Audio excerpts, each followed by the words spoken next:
There was some neuroimaging done on the day of her accident, is that right? Yes. Talk to me about that process.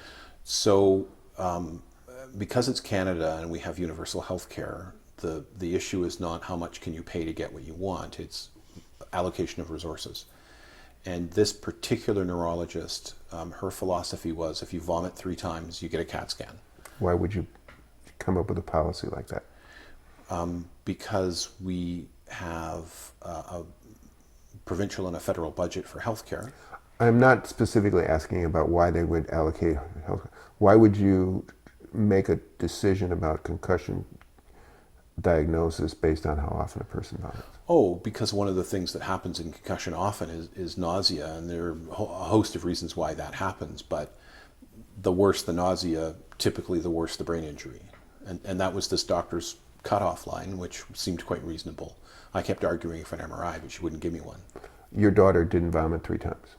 She vomited 5 times. She did. So she got a CAT scan.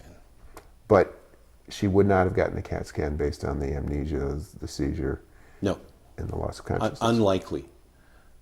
Unlikely that she would have been CAT scanned. What was her level of consciousness in the hour or 2 after?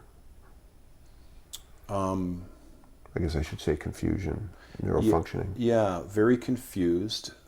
She would sort of drift off, not be attentive, not really clear if she was asleep or just zoned out.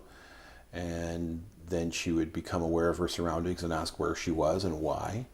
And somebody would tell her, and she would, she nodded as if that made sense. She was very calm. And then a couple of minutes later, she'd ask where she was and why. That went on for quite a while. Was she still like that when she was discharged? No, they wouldn't have discharged her.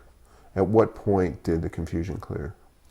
I would say it got less over time, and she was more or less aware. I'll say 7-8 hours after we got there, and they kept her for another hour or 2 to be sure. But she was very tired, hardly keep her eyes open.